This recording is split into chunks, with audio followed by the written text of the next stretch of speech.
Hey guys, this is Bharadwaj with Fonearena.com, and this is the Panasonic P11. You might have seen us unboxing it recently. So this phone has a 8 megapixel camera on its back. This is a mid-range phone running a quad-core processor, the Snapdragon 200, and can record only 720p videos at 30 fps. It also has a single LED flash, and also you can notice that there is no secondary microphone here. Pretty very radically colored phone. So we have replaceable cases too. So in case you didn't check the unboxing, you can check that out. The links are in the description below. So let's get on with the camera UI then.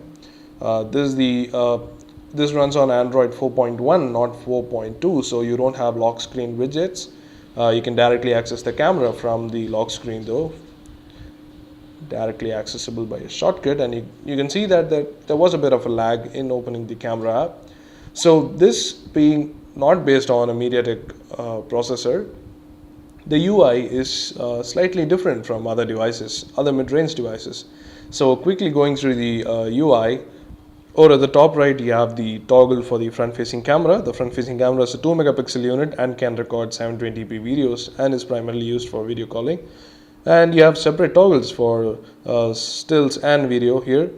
The shutter button, which on a long press focuses and takes a photo.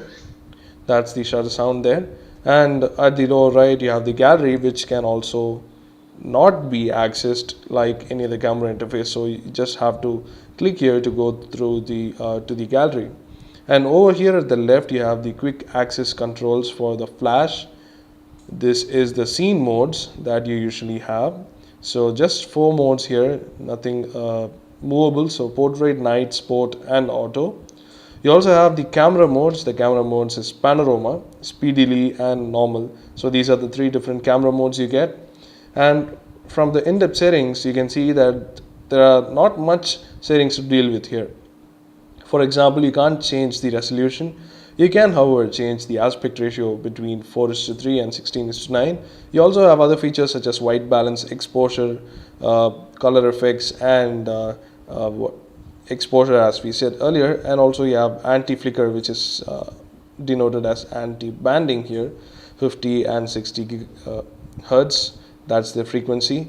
So not much. Not much details or features here inside the camera settings that you can deal with. So pretty barren interface here, nothing much to say, but other than that it's all about the performance. So let's talk about the performance for a bit. We did take a lot of photos in several conditions. For example, we took daylight, macro shots, low light shots, and video shots. So let's take a look at some of the daylight samples first.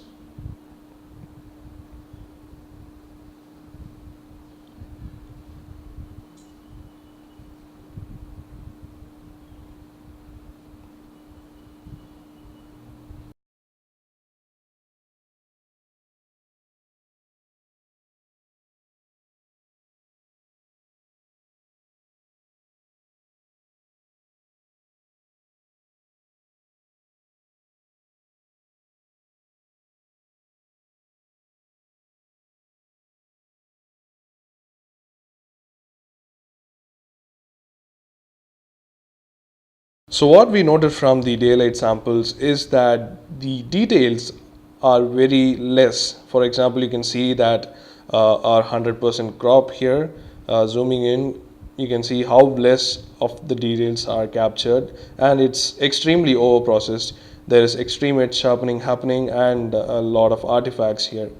So that's the daylight performance in general on the Panasonic P11. Not really good, not really the worst we have seen, but definitely slightly more usable than other cameras, but still could be a lot better. So that's the P11's camera there. Also, you could notice that how it blows out the highlights because of the small sensor. So that was the daylight performance. Also, we noticed very washed out colors here. You can see that when there is a lot of detail to capture, the colors usually wash out and there is a lot of edge sharpening happening. So that's the daylight performance of the Panasonic P11. Now let's take a look at a couple of macro samples that we took.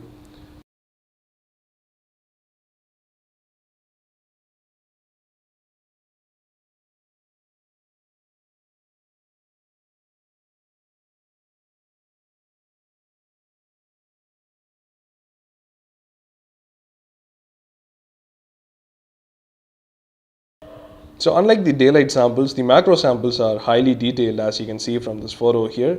Very nicely detailed, and macro is not really a challenge for most cameras these days because of less detail that is available to the camera. So the algorithms work less, and the sharpening and the other post-processing effects and artifacts do not appear on the macro photos. So that's pretty nice. So moving along, those were the macro samples you saw. Let's see a couple of samples in low light.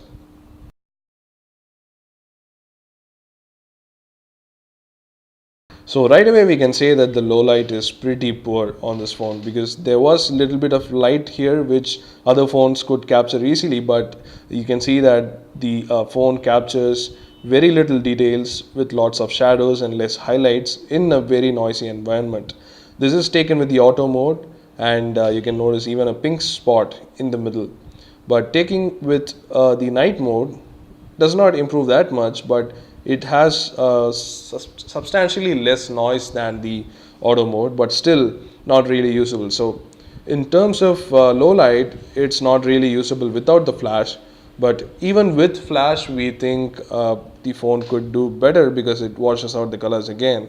This is a very green colored bike, but it looks very pale. So yeah, that's the performance in low light of the Panasonic P11.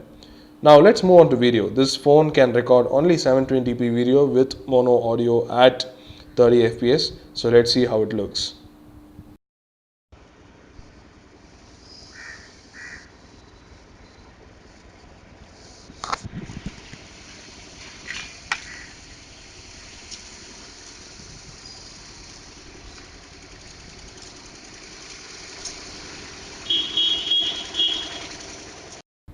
Now as you can see from this video sample, there is a pink spot in the middle when you go to a least exposed area, and you can see how the metering works out. We also noted that there's a lot of details missing, post-processing as with the stills happening here too, and the video is pretty shaky too. So overall we wouldn't say that the video mode is pretty nice. So yeah, not really that good in our opinion. That's the P11's camera. So overall, when you ask us, the P11's camera is just average.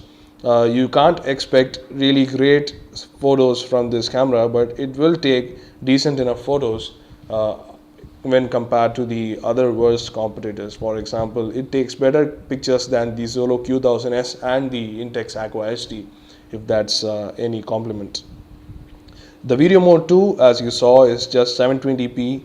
For a phone that's priced at 17,000 rupees at this stage, it might be less.